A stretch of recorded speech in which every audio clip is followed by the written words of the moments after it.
porque hoy sucede que no están con nosotros Guadalupe Correa Cabrera, que tuvo una visita a Los Ángeles y con una actividad que no pudo suspender y nos avisó ayer oportunamente de que no podría estar hoy. Lo mismo con Víctor Ronquillo, a quien mandamos un gran abrazo y solidaridad. Está un poco malito ahí de la garganta, algunas cosas por el estilo, entonces no puede estar con nosotros. Le mandamos saludos y abrazo a Víctor Ronquillo. Y vamos de inmediato a nuestra mesa de seguridad de este jueves 31 de agosto. Ya están aquí mis compañeros, a quienes saludo con mucho gusto. Ricardo Ravelo, buenas tardes. Hola Julio, Ricardo. Buenas tardes. Es un placer estar aquí contigo cada jueves. Gracias al auditorio que nos sigue y saludo a mis colegas que nos acompañan esta tarde. Muy bien, gracias Ricardo Ravelo. Hoy tenemos también el gusto de que esté con nosotros Laura Sánchez Ley. Usted sabe, Laura Sánchez Ley, periodista. Bueno, para que no haya, déjenme decir, Ricardo Ravelo es periodista y escritor, experto en temas relacionados con el crimen organizado, autor de muchos libros importantes sobre estos temas. Laura Sánchez Ley es periodista, creadora del proyecto Archivero y autora de Aburto, Testimonios desde Almoloya. Laura, qué gusto que estés aquí. Buenas tardes. Qué gusto, Julio, Ricardo, Carlos, un gustazo estar por acá con ustedes. Buena tarde. Gracias. Wow, Carlos Manuel Juárez. Carlos Manuel Juárez es periodista y director de Elefante Blanco, un joven periodista con mucho futuro, digo yo, con mucha precisión, profesionalismo, cubriendo los asuntos de Tamaulipas, pero no solo ellos, con una visión de la política nacional y de asuntos de seguridad pública. Así es que bienvenido, Carlos Manuel. Hola Julio, hola Ricardo, Laura, un gusto estar con ustedes y bueno, empezamos. Empezamos. Muy bien. Laura, ¿cómo ves el tema de lo que fue ayer, sobre todo las manifestaciones relacionadas con el Día Internacional de los Desaparecidos? No una conmemoración, sino una denuncia, un señalamiento en lo que pasa en nuestro país. ¿Qué destacas de lo sucedido ayer y cómo vamos en materia de desaparecidos en México? Laura. Julio, muchas gracias. Oye, yo creo que vas a tener que mediar más que nada con mi acelere de voz, porque tu auditorio siempre se escucha de que hablo a 200 por minuto, así que bueno, voy a tratar de hablar un poco más despacio para que hoy no... Adelante, Laura. Muchas gracias, Julio. Bueno, pues mira...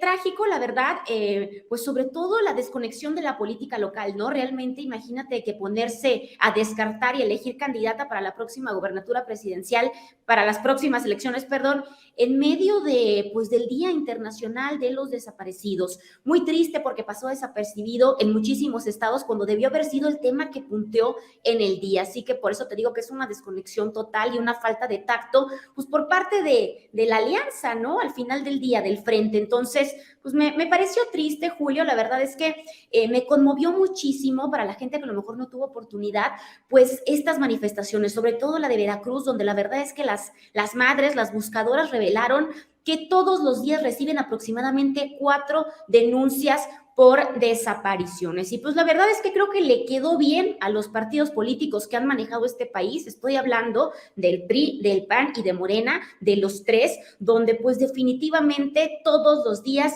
aumentan estos números. Estamos hablando que según un reportaje de Quinto Elemento, Julio, que justamente el día de ayer me dejó pasmada, pues hasta el 25 de agosto, imagínate que habían desaparecido 44,073 personas en el país en lo que va de esta administración. Sin embargo, por eso te digo que esto obedece a todos los partidos políticos, pues la administración pasada tuvo 30,000 y por el estilo también lo tuvo el sexenio de Felipe Calderón, donde definitivamente el panista pues es quien empieza con esta mal llamada guerra contra el narcotráfico que ha dejado pues también como saldo la desaparición de muchísima gente. Así que me pareció tremendo y me pareció pues bastante benéfico para estos políticos que se hablara ya sea de Xóchitl o de Beatriz y de esta politiquería que en la que estamos inmersos todos los días y que sinceramente me tiene repodrida. Tengo que decírselo hacia el auditorio, estoy muy cansada porque creo que todos, pues básicamente son de la misma calaña, Julio. O sea, creo que no hay ni a cuál irle en ese sentido.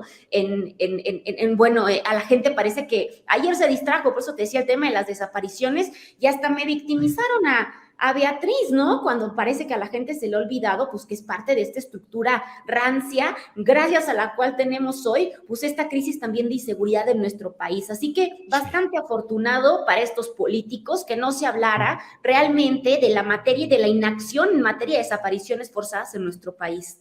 Bien.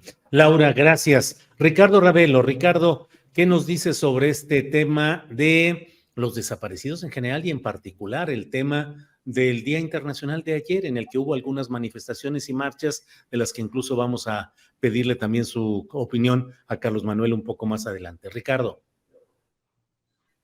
Sí, Julio, pues mira, lo más destacado de esto es el grito de justicia. Es una asignatura pendiente del gobierno, tanto de los anteriores que le heredaron al actual este grave problema de desaparecidos, la impunidad, y sobre todo el reclamo de que quieren a sus familiares, pues vivos o muertos, pero quieren saber. Me parece que se expresó la angustia de no saber en la mayoría de los casos. Denunciaron también que la falta de presupuesto y de voluntad política, pues son algunas de las causas que han impedido que policías y fiscales, y bueno, en concreto las autoridades responsables de esta tarea, pues lleven a cabo las búsquedas, ¿no? Porque finalmente el Estado ha sido ya pues rebasado y hasta suplido por los colectivos que se han organizado en buena parte del país, y que realmente son los que a base de tesón, protestas y enfrentando amenazas de muerte, pues han llevado a cabo una tarea loable, encomiable, en la búsqueda de sus seres queridos. En efecto, Tamaulipas, Veracruz, entre otros estados, fueron donde más protestas hubo, porque también pues son los estados que están en la lista, digamos, crítica nacional por tener el mayor número de desapariciones forzadas, ¿no? Sobre todo Veracruz, que ha tenido en los últimos tiempos y recientemente también una ola de violencia tremenda, pues puntea también la estadística de desapariciones. Y bueno, creo que el grito es justicia, y es lo que pues todavía no ocurre en este país, lamentablemente, ¿no? Y a esto pues se suma lo más reciente, ¿no? El aparente desmantelamiento del aparato de la Secretaría de Gobernación, que está a cargo de estas tareas, que cabeza el subsecretario Encinas. Y lo que platicábamos la vez pasada, ¿no? Que no hay un responsable directo de todas estas desapariciones. Puede ser el narcotráfico, pueden ser otras alas de la delincuencia organizada, o incluso la propia milicia. En realidad es que ahí falta mucho trabajo de investigación por realizar. Y bueno, en este Día Internacional de los Desaparecidos, pues creo que la gente se volcó a exigir precisamente eso, que no tiene justicia. Gracias, Ricardo. Carlos Manuel Juárez. Carlos Manuel, tú estuviste ayer, incluso nos hiciste el favor de compartir un video sobre una de las marchas realizadas en la Ciudad de México ayer. ¿Qué opinión tienes sobre ese día, sobre lo que se hizo y sobre el tema en general de los desaparecidos, Carlos Manuel?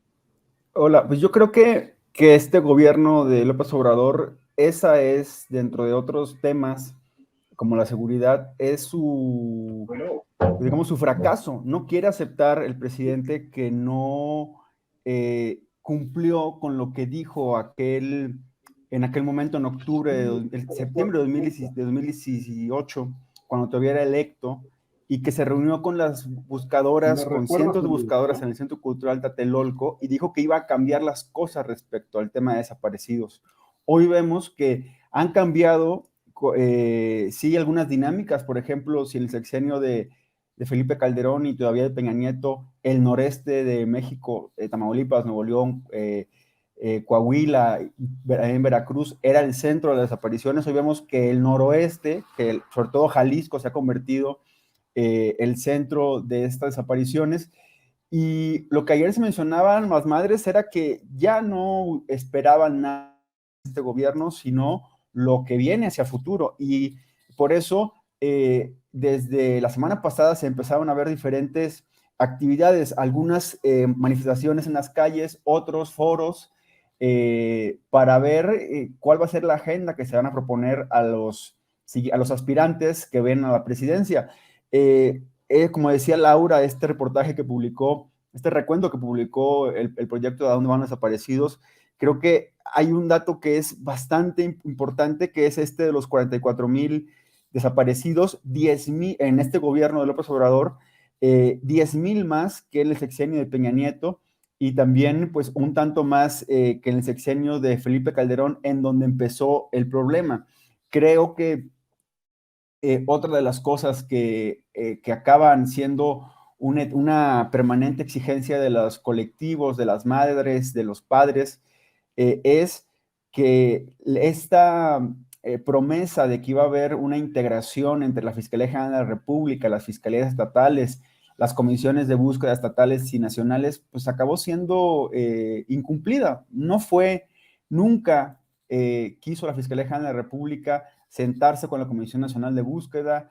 En algunos estados, como en Tamaulipas, más o menos funciona esta dinámica entre Fiscalía de Desaparecidos y Comisión de Búsqueda. Sin embargo, a nivel federal vemos que pues fue una promesa incumplida. El presidente no lo va a aceptar, va a decir que él vio agentes externos, intereses ocultos en estas exigencias. Sin embargo, lo que no se puede negar, Julio, son los más de 110,000 personas que no han llegado a su casa por distintos motivos, principalmente por la operación amplia del crimen organizado en el país.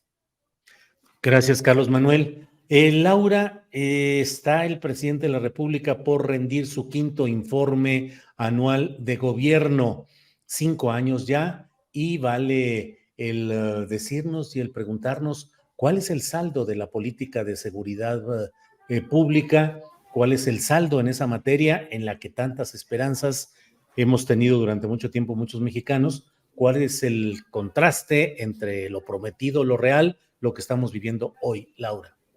Pues Julio, definitivamente creo que si bien se marcó una diferencia súper marcada definitivamente con los sexenios de Felipe Calderón y de pues Peña Nieto, realmente es que la seguridad pública, y eso es una realidad que se demuestra con cifras y estadísticas, es decir, los datos duros están ahí, no mienten, y son generados por el mismo gobierno federal. Eso sí es importante recalcárselo a la gente, porque creo que de repente pues te acusan de mafia del poder cuando pues contrarías un poco el discurso en materia de seguridad pública, ¿no? Y los datos pues están ahí. Realmente es una realidad que en materia, estamos, o sea, literalmente pues está detenida y pende de un hilo, ¿no? El homicidio doloso, por ejemplo, el feminicidio, la extorsión, pues robo a negocio, narcomenudeo, incluso la trata de personas, pues son delitos que realmente han alcanzado su tasa máxima histórica durante el sexenio pues del presidente Andrés Manuel López Obrador. Y como te decía, si realmente hubo un cambio de estrategia que fue benéfico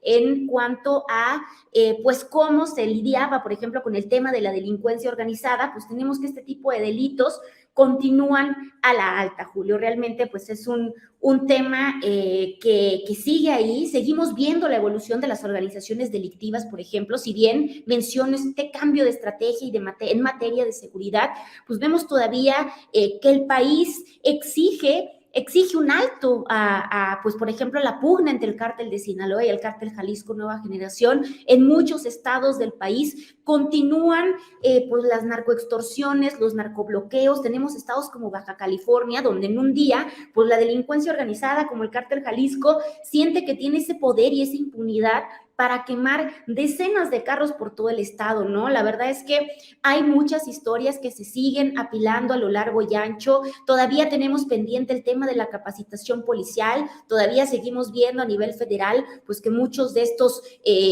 estas fuerzas, como las Fuerzas Armadas, como el Ejército, como la Guardia Nacional, pues continúan pues siendo reclutados por el narcotráfico. Entonces, Julio, pues realmente es una realidad que le falta mucho. Vemos todavía pues que realmente no se han generado herramientas, por ejemplo, a nivel judicial, para pues llevar a la justicia a estas personas. Seguimos viendo una Fiscalía General de la República, pues como en las peores épocas. Julio, realmente tenemos a los ministerios públicos, a veces se acusa, y yo creo que, bueno, evidentemente hay jueces corruptos, pero pues también tenemos el tema de los ministerios públicos, ¿no? El Ministerio Público a nivel federal tiene una deuda tremenda con la ciudadanía, Julio, se ha valido pues de distintas herramientas para venganzas personales y políticas, pero seguimos viendo, por ejemplo, que los casos no llegan a una resolución tampoco a nivel Fiscalía General, y sé que es un órgano autónomo, pero totalmente ligado al gobierno actual, ¿no? Entonces, pues tenemos que realmente se prometió acabar con la impunidad, por ejemplo, y tenemos menos del 1% de los casos resueltos en materia de impunidad, y hoy vamos a hablar de uno de ellos, y para muestra un botón,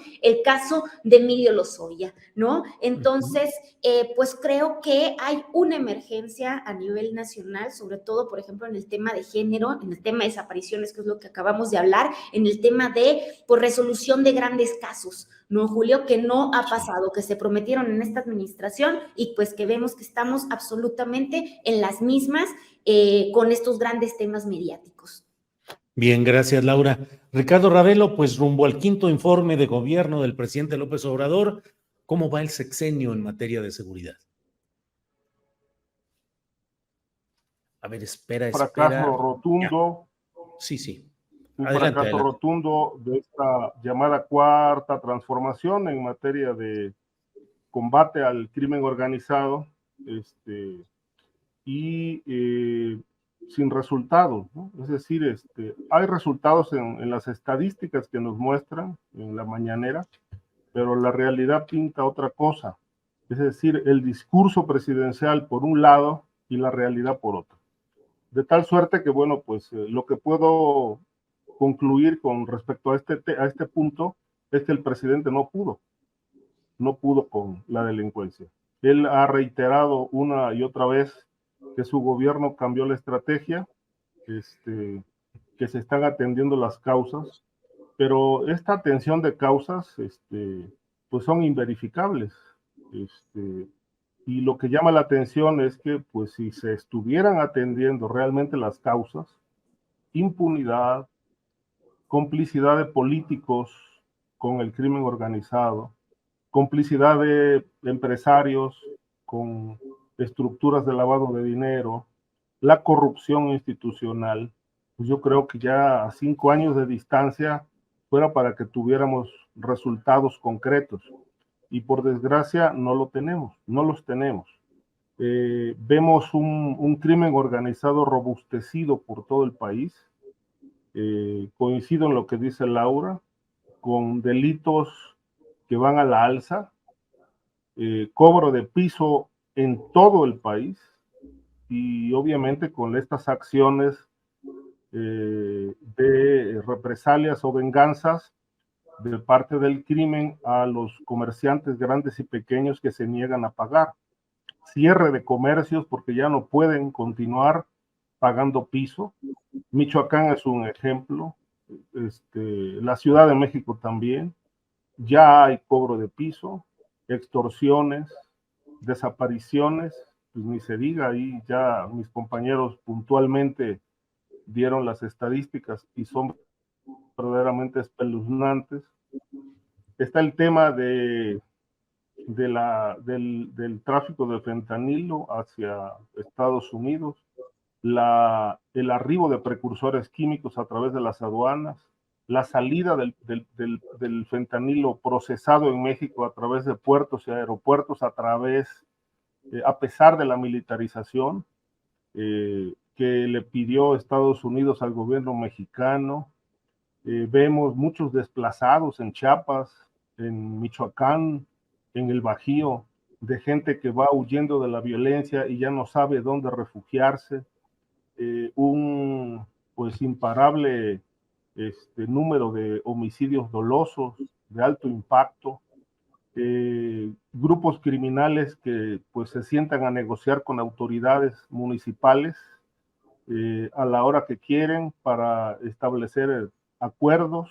Un caso fue la alcaldesa de Chilpancingo, y pues, se pueden enumerar muchos otros más, de tal manera que, bueno, es un aparato criminal que en la medida en que vemos que no se combate, pareciera ser un aparato del propio Estado para delinquir.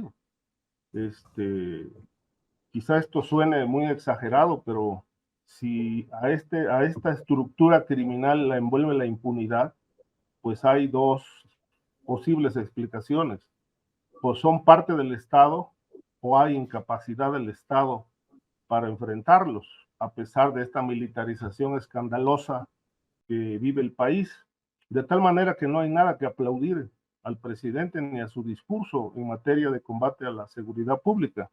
Creo que es un fracaso rotundo y obviamente pues considero que vamos a terminar el sexenio como la etapa más violenta, más sangrienta de la historia reciente, y con un crimen organizado cada vez más cobijado por el poder político, porque seguramente en las próximas elecciones, las del año que entra, pues jugará un papel y un rol clave para mantener no solamente la impunidad, sino sus cotos de poder y sus negocios en cada municipio, en más del 80% de los municipios que tienen controlados, no solamente a nivel político, sino también a nivel de las policías. Bien, gracias, Ricardo. Carlos Manuel Juárez, ¿cómo ves el tema de la seguridad pública en el contexto del próximo informe del presidente López Obrador, su quinto informe? Carlos Manuel. Yo creo que, Julio, Ricardo, Laura, creo que primero, a 5 años no puede admitir el presidente más que la realidad y la percepción son una, y es que no hay un ambiente de seguridad, de paz, de tranquilidad en el país, ¿no?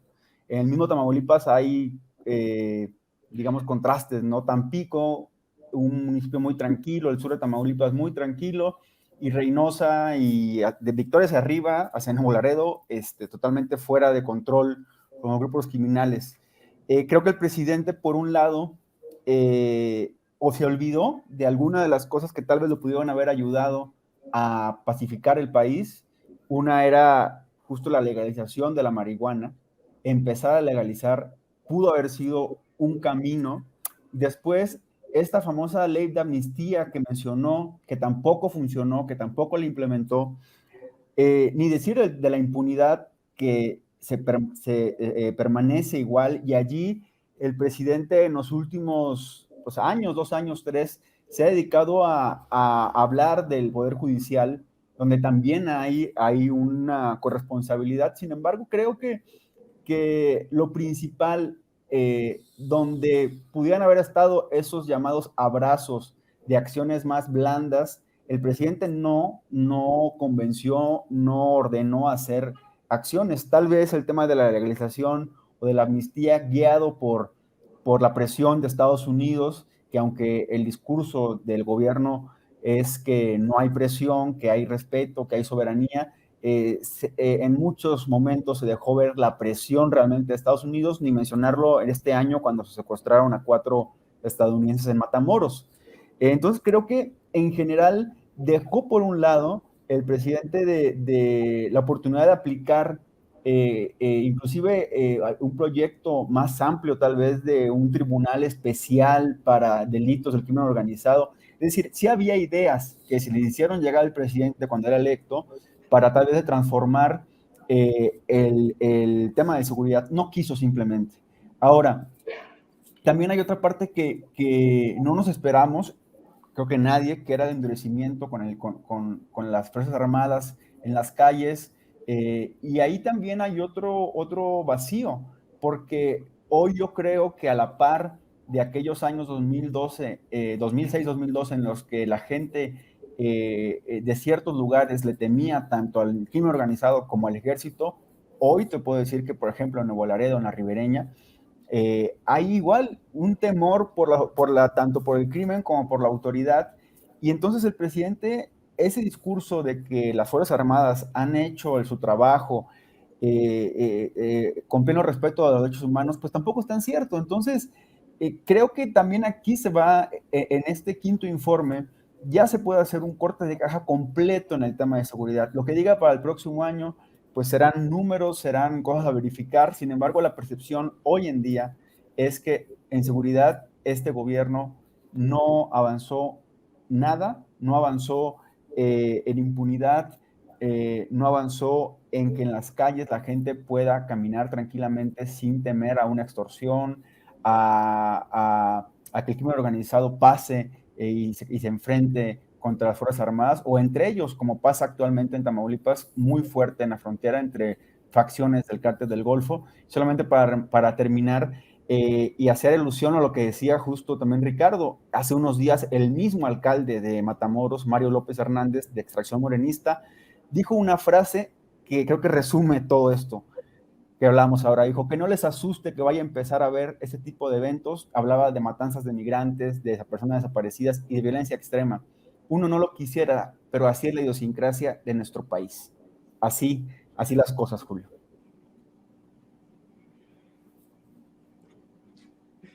No te oyes, Julio. Ya, aquí estoy. Ya, gracias, Carlos. Laura, pues ya que toca Carlos Manuel Juárez el tema de Tamaulipas, sobre todo ahora que está reactivado el tema, digo, no es que estuviera muerto en Tamaulipas, donde mantiene un poder, subsiste a pesar de todo el poder de Francisco Javier García Cabeza de Vaca, el exgobernador panista de Tamaulipas, pero pues ahora sí que la verdad, ahí sigue un poder persistente y amenazante, por ejemplo, el tema de los amagos de acciones contra nuestra compañera periodista Marta Olivia López. Claro. Pero ¿cómo ves esa persistencia de ese poder amenazante de Cabeza de Vaca, Laura? Híjole, Julio, la verdad es que acá el experto es Carlos Manuel, así que yo creo que él va a dar como el panorama muy atinado porque está justamente en el estado, pero lo que yo puedo decir desde fuera y justamente desde el tema a nivel judicial, me parece que pues se le descontroló de las manos al gobierno. Recordemos que el tema de Cabeza de Vaca pues se revela en un periodo, en un momento muy particular a nivel político, y bueno, teníamos en ese momento como director de la Unidad de Inteligencia Financiera a Nieto, justamente a Santiago Nieto, a quien recordemos que tenía sus predilectos en la prensa. Era un hombre que le encantaban las cámaras, los medios de comunicación y sobre todo le encantaba filtrarle a sus favoritos, ahí a la gente pues de Latinos, bueno, muchas personas, ¿no? Que muy particulares a los que le filtraba la información, pues les filtra justamente una investigación en curso. Creo que ahí es donde empieza pues a darse cuenta Cabeza de Vaca que podía manejar y que podía controlar las cosas, sobre todo porque sabía todos los movimientos que se le venían en su contra.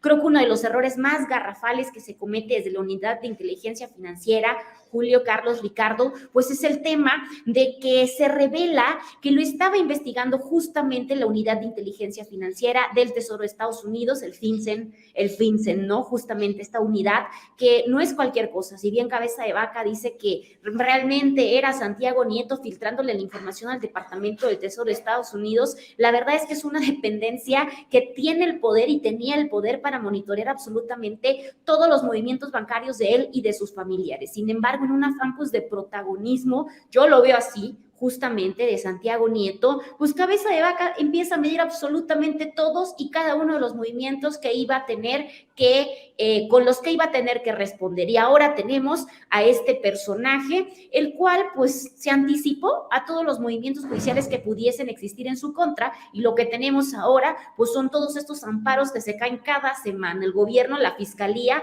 contrarrestando y gastando millones en una investigación en contra de Cabeza de Vaca, pues que ni siquiera se le ha podido, es decir, no se le ha podido judicializar en estos momentos. Así que creo que pasa lo mismo, ya lo vamos a platicar que con Lozoya, en este afán de protagonismo por parte de algunos funcionarios que ya no están en el actual gobierno, pues lo que sucede es que ahora vemos procesos judiciales como el que pasó ahora con Cabeza de Vaca, que se cae el amparo, que si lo regresan, que si se vuelve a caer, bueno, todo eso tiene que ver y justamente cuando las personas dicen, bueno, ¿qué tiene de malo que se filtre información? Esto es lo que sucede. Tenemos ejemplos como el de Cabeza de Vaca, que se vuelve un personaje al parecer intocable y contra el que hasta el momento la Fiscalía General de la República pues no puede, a pesar de que vemos que realmente existían muchísimas pruebas de pues, los desfalcos de los departamentos, de la triangulación de recursos y de la colusión pues con algunas estructuras delincuenciales por parte de Cabeza de Vaca.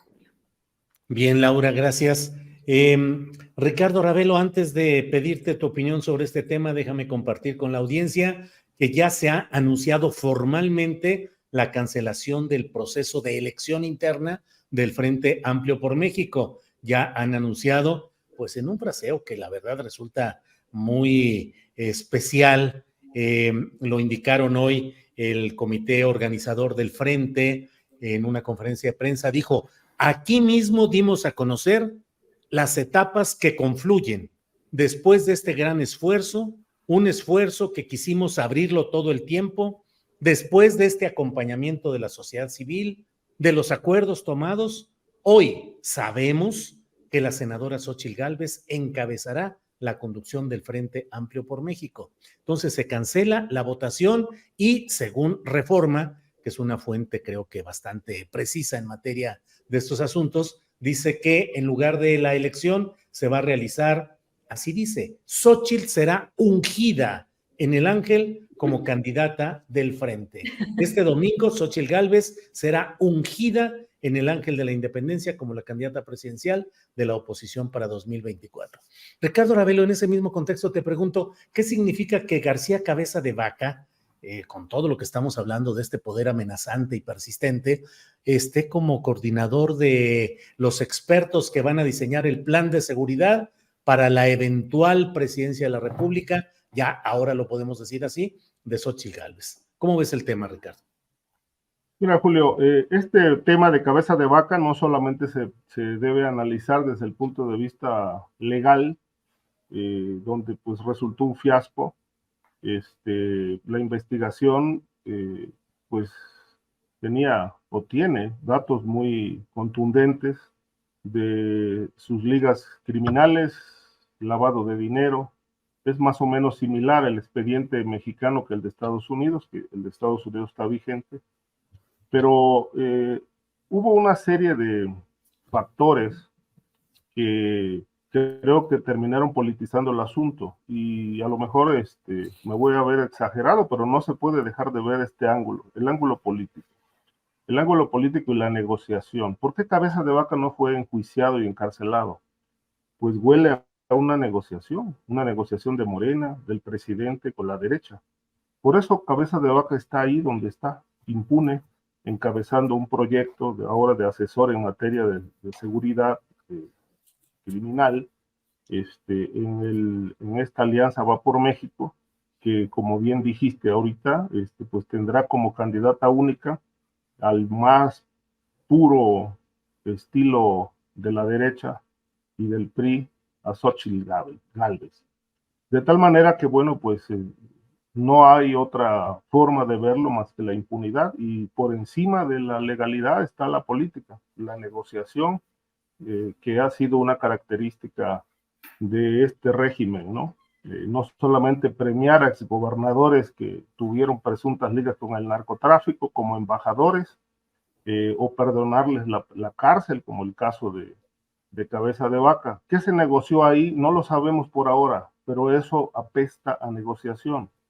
Y obviamente pues podemos decir que el tropiezo de la fiscalía, podemos argumentar que la carpeta está mal integrada, que la investigación de la unidad de inteligencia financiera no funcionó y que finalmente los amparos los ganó el acusado. Podemos argumentar muchas cosas, ¿no? Y decir que todo el aparato tanto de procuración de justicia como de administración de justicia, pues no sirven para nada. Pero pues por encima de esto está la negociación política, de tal manera que yo no lo veo de otra forma. Esto fue negociado y obviamente se entregó el Estado a un candidato de Morena, en este caso Américo Villarreal. Cabeza de Vaca pues salió avante de todas las acusaciones. Ahora es un personaje que incluso pues llegó a anunciar a registrarse hasta como aspirante a la presidencia, y todo esto pues se lo han permitido la estructura política actual. De tal manera que pues considero que esto es una característica del sexenio, ¿no? La negociación por encima de la justicia. Bien, Ricardo, gracias. Carlos Manuel Juárez, ¿cuál es la situación específica de García Cabeza de Vaca en términos judiciales? Hay varias noticias que creo que tú nos puedes ayudar a precisar y a tenerlas con mucha claridad. ¿Y cómo va este tema de lo que estamos hablando específicamente sobre ese poder persistente y amenazante de García Cabeza de Vaca? Carlos. En este momento ya no tiene, digamos, el amparo que estaba en contra de la orden de aprehensión que se emitió en cuanto dejó el fuero, porque había otra orden de aprehensión que es la que está vinculada con el tema del desafuero y todo esto, que esa ya no está vigente. Se emitió una orden de aprehensión el 4 de octubre, 3 días después de que dejó el fuero, y ahí esa orden de aprehensión, Cabeza de Vaca la emitió, interpuso un juicio de amparo a la defensa, lo ganaron en febrero de este año. Y es interesante, nosotros publicamos una nota hoy porque ayer cuando vimos la sentencia, leímos toda la sentencia del primer tribunal colegiado federal, y es bastante curiosa porque ya es, digamos, un primer documento que habla de una posible, digamos, lo que habla ya es que este juez de octavo de distrito, Faustino Gutiérrez Pérez, en donde la familia Cabeza de Vaca ha interpuesto la mayoría de los amparos para desbloquear cuentas, para frenar órdenes de aprehensión, este juez octavo de distrito que está en Reynosa, pues bueno, se hablaba de que favorecía mucho a Cabeza de Vaca. En esta sentencia de este recurso de revisión que fue ya resuelto, dicen justamente los magistrados que sí, que efectivamente que el juez en este juicio de amparo nunca llamó al agente especializado, es decir, al agente que elaboró la carpeta de investigación por los delitos de delincuencia organizada y operaciones con recursos de procedencia ilícita en contra de Cabeza de Vaca. Por un lado, creo que es importante esta sentencia donde dice este juez octavo, pues por lo pronto no respetó el proceso legal para otorgar un amparo. Y por eso se cae el amparo en contra de la orden de aprehensión. En este momento Cabeza de Vaca no está en México, lo sabemos, está en Estados Unidos, si bien todavía permanece ahí. Y lo que va a pasar es que se va a reponer el procedimiento ya con la intervención del agente especializado que hizo la carpeta de investigación, y veremos si el juez mantiene su decisión de amparar a Cabeza de Vaca. Por un lado está eso. Por el otro lado está lo político, como dice Ricardo y como dice también Laura, lo mediático que fue este caso. Yo, en un momento de esta confrontación directa entre el exgobernador Cabeza de Vaca y el presidente López Obrador, fui a la mañanera a preguntarle en el contexto de este reportaje tan polémico de la Casa Gris. Hubo muchos comentarios, Julio, Laura, Ricardo, de que ese reportaje de la Casa Gris, los primeros indicios habían salido porque Cabeza de Vaca, cuando vio que iban a investigarlo y iba en serio la investigación, él mandó a investigar a los hijos del presidente. En esa ocasión yo pude ir a la mañana, le pregunté al presidente sobre esto, le dije específicamente, se habla de que el general Audomaro, el director del Centro Nacional de Inteligencia, le hizo llegar una ficha diciéndole que estaba este tema de un espionaje. El presidente en ese momento, no sé si lo recordarán, que se quebró, como que se conmovió recordando que siempre lo habían espiado. Nunca dijo nada sobre eso. Sin embargo, lo que pasó en los siguientes meses fue una negociación política. ¿Quiénes estuvieron ahí? ¿Quiénes participaron?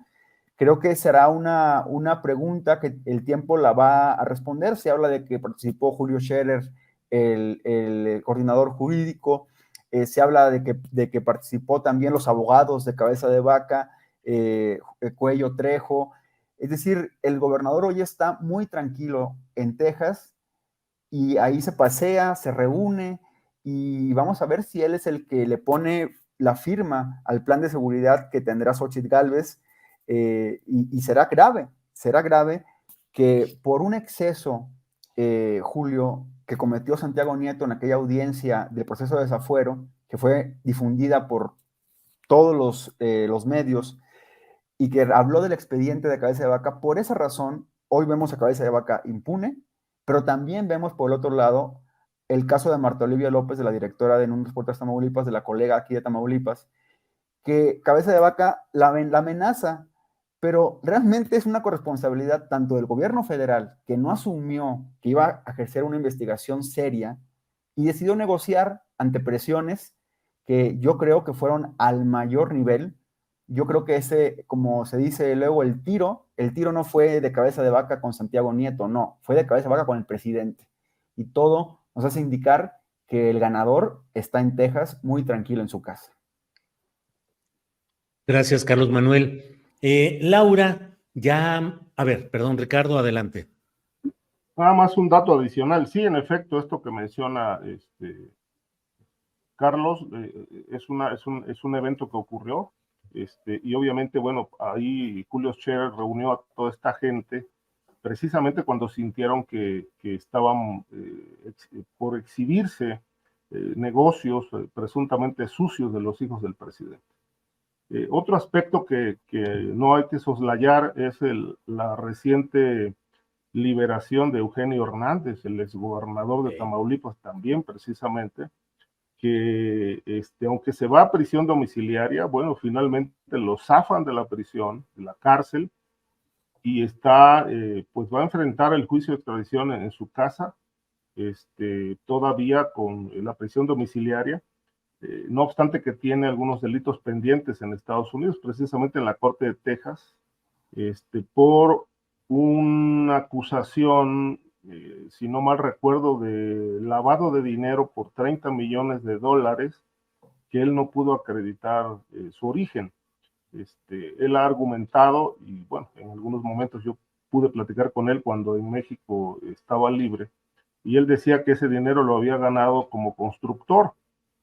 Hay que recordar también, en ese caso de Eugenio Hernández, por tratarse de Tamaulipas, la impunidad, el narcotráfico y las negociaciones políticas, que no lo encarcelaron en México en el sexenio de Peña Nieto, porque cuando Peña Nieto fue electo presidente, lo citó en un yate en Acapulco, y allá fue a verlo Eugenio Hernández a negociar su situación legal y política, y en aquel momento le dieron la orden a Jesús Murillo Caram, que era el procurador general de la República entonces, de anular los delitos, declarar la invalidez de la acción penal en contra de Eugenio Hernández.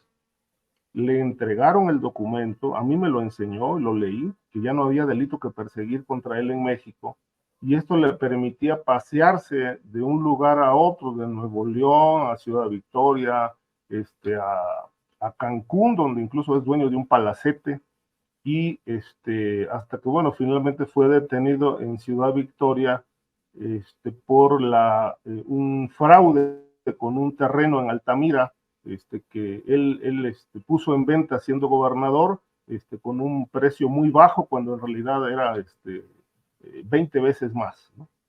Y por eso lo encarcela Cabeza de Vaca. Sin embargo, bueno, es parte pues de esta trama de corrupción, de ligas con el narco, pero bueno, finalmente ahora el Poder Judicial le da este beneficio de la prisión domiciliaria para que lleve el juicio en su casa, no obstante que el expediente de Estados Unidos pues sigue abierto en su contra. Bien, gracias, Ricardo. Déjenme compartir esta toma de pantalla de un tuit que ha puesto ya Francisco Javier García Cabeza de Vaca. Dice: no contentos con su burda persecución política, mienten nuevamente. La resolución emitida solamente, y lo pone en mayúsculas, solamente privilegia que se respeten las formalidades esenciales del procedimiento.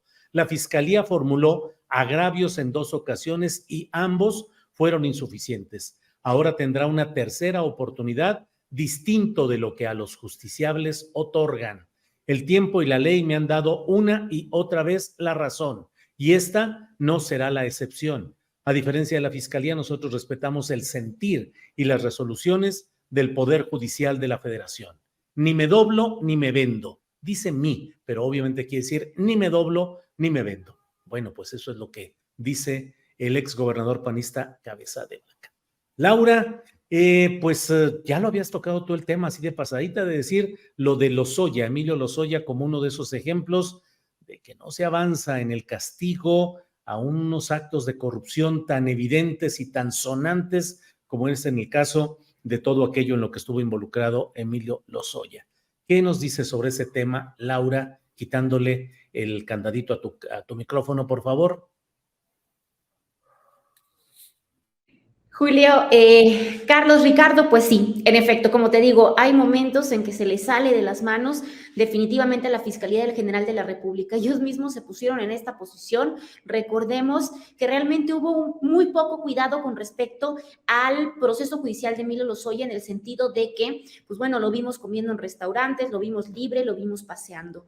Sin embargo, pues vemos que hoy el Poder Judicial, específicamente un tribunal colegiado, es decir, un tribunal de revisión en la Ciudad de México, pues desecha el amparo con el que el exdirector de Pemex, Emilio Lozoya, pues ahora sí que buscaba anular los testimonios y los videos de los interrogatorios exdirectivos de Odebrecht, pues que en su momento lo acusaron de recibir sobornos de la constructora brasileña, ¿no? Eso es lo que tenemos como nota muy específica. Sin embargo, pues tenemos que es un tema de nunca acabar. Julio, ahora sí que le dieron la mano y Emilio Lozoya les agarró el pie y les agarró todo, ya que pues le dieron tiempo de maniobrar. Definitivamente la Fiscalía General de la República, que pues hemos visto que ha trabajado pues arduamente para sus venganzas personales. Por ejemplo, tenemos el tema de Gertz Manero encarcelando pues a su cuñada de 95 años de edad. Pero bueno, tenemos que otros funcionarios como Emilio Lozoya del PRI, pues realmente vivieron en el privilegio sus aprehensiones y su posterior tiempo, ahora sí que en prisión domiciliaria y en paseándose por restaurantes y por centros comerciales. Así que hoy tenemos justamente pues una pelea judicial que está costando millones de pesos a los mexicanos, porque esto cuesta. Cabe destacar que están destinando personal, ministerios públicos, investigadores, están pues apoyando a muchos testigos en un proceso judicial que parece que no tiene fin, porque ya entramos en este lío, ¿no? En el que el Poder Judicial dice una cosa, en el que el Ministerio de la República pelea, en el que si se le violaron sus derechos humanos y entonces ahora hay que tener mucho cuidado con Emilio Lozoya para que no pase a mayores, y pues está entre que la Fiscalía contra Emilio Lozoya, pues nada más no se resuelve. Y un ejemplo también que a mí me gustaría resaltar, Julio, es que, bueno, tenemos que la misma Fiscalía, pues enredada en este lío, se ha vuelto totalmente opaca.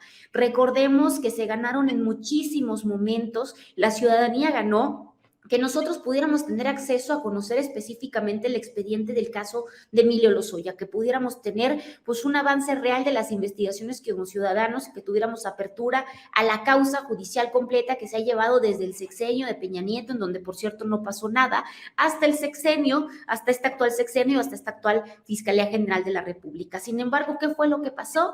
Que la Fiscalía nos reserva y nos pone en cuadros negros absolutamente toda la investigación, es decir, ocurre lo que le llamamos pues una falsa transparencia, de tal manera que hoy nos encontramos con cero información de Emilio Lozoya, ya que no podemos conocer realmente cómo se han conducido estas investigaciones judiciales y en medio de un lío entre la Fiscalía y entre Emilio Lozoya, pues mediado ahora sí que con el Poder Judicial de la Federación. Y sé que muchos van a decir, bueno, es que los jueces corruptos, sí, evidentemente hay muchísimos jueces corruptos, pero lo que es una realidad es que estos jueces tampoco pueden maniobrar si las fiscalías y los ministerios públicos pues no conforman correctamente las investigaciones. Y ahora pues estamos enredados en este tremendo lío judicial que nada más termina en un amparo y se contesta con otro contraamparo, y así nos vamos a seguir. Yo creo que esto no tiene una resolución, no veo una resolución cerca para Emilio Lozoya. Bien, Laura, gracias. Estamos ya en la parte final de esta mesa, son las 2:50 p.m.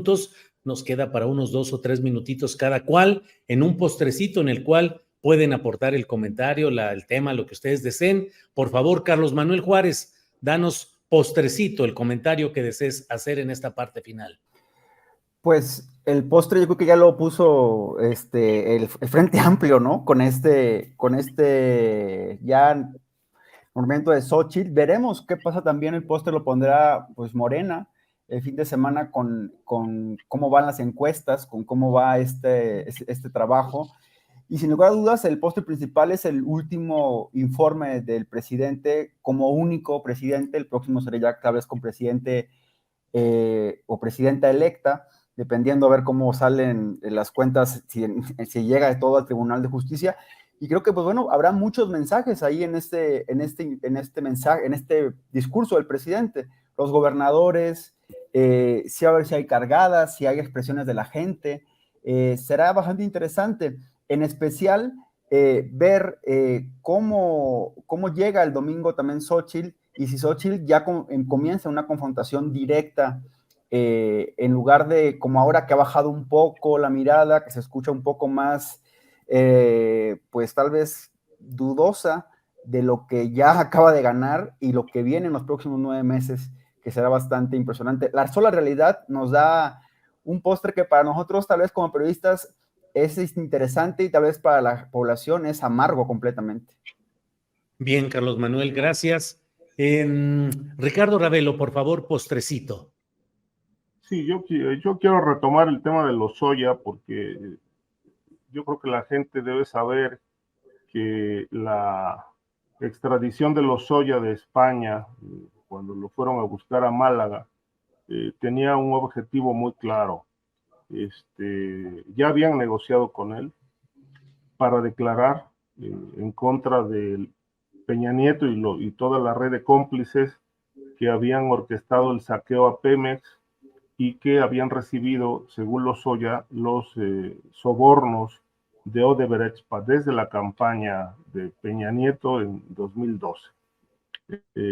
Ofreció un caudal de información que al final del día, pues, todo esto terminó en un fiasco. Peña Nieto no fue enjuiciado. Entonces la gran pregunta es, ¿para qué trajeron a Lozoya? Y para hacer este circo tan espectacular de declaraciones que no han sido consignadas contra el expresidente. Se habló también de la participación de Luis Videgaray en aquel asunto de los sobornos a los senadores, entre ellos a Cabeza de Vaca, para votar en favor de la reforma energética. Habló de cómo, o hablaría, según se dijo en su momento, de toda la red de complicidades que se tejió desde la presidencia de la República, de tal suerte que, bueno, todo esto es historia y ha sido un cuento chino que nos han vendido como parte de una enorme investigación cuyo objetivo era, pues, encarcelar a Peña Nieto y a sus cómplices, ¿no? Pero al final del día, pues, todo esto terminó en un cuento fantástico.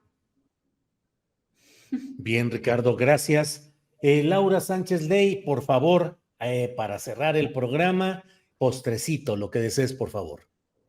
Híjole, no es postre, la verdad es que es muy, muy triste, pero sí me gustaría comentarle un poco. En temas que importan, pues a mí me gustaría mucho, si quieren pasar a leer la investigación que el día de hoy también publicamos, que tiene que ver justo con que, bueno, lejos de Hollywood, lejos de toda esta promoción de películas al estilo hollywoodense, pues detectamos a través de una base de datos que elaboramos con información de las agencias estadounidenses que pedófilos mexicanos han producido y adquirido al menos 13,807 fotografías y alrededor de 1,000 videos con pornografía infantil. Definitivamente creo que es un tema súper delicado, pero que sí nos arroja muchísima información sobre cómo se está pues elaborando esta distribución, compra y descarga desde servidores en México. Así que, pues nada, si quieren pasar a otros temas que también son muy tristes, pero que definitivamente tenemos que estar informados, pues yo los invito a leer este reportaje.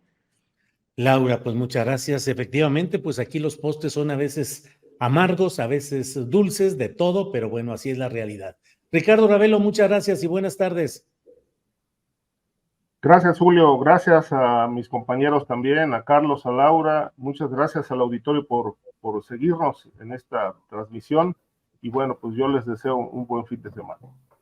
Gracias, Carlos Manuel Juárez. Gracias, buenas tardes. Julio, Laura, Ricardo, gracias, buenas tardes. Y también a la audiencia que dicen de todo y bastante fuerte ver cómo, Julio, nada más, ver cómo si hay la politización está bastante, como dijera el clásico, está bastante dura y bueno, ya veremos el próximo miércoles, se va a poner todavía peor después de la corcholata elegida, ¿no? Bueno, pues ya iremos viendo. Bien, Carlos Manuel. Laura, gracias y buenas tardes. Muchas gracias, Julio, también al auditorio, Carlos, Ricardo, y pues bueno, como dice Carlos, yo también estuve leyendo los comentarios, no crean que no los leemos y no los sentimos en el corazón al auditorio. Hay una persona por ahí pone la mesa de la fatalidad. Es triste, lo sé, es una mesa complicada, pero nada, pues muchas gracias a todos, a todas, y que sepan que bueno, no es ser facho, es que a veces pues hay que también decir las cosas como son y hay que reconocer lo bueno y lo malo, y en este momento pues estamos haciendo un análisis. Nos quedó pendiente el del Poder Judicial y por supuesto que leo sus comentarios y por supuesto que hay un nepotismo tremendo, y ya les estaré platicando también sobre eso en la próxima mesa. Muy bien, Laura, muchas gracias. Bueno, pues Carlos, Ricardo, Laura, hasta pronto. Gracias por hoy.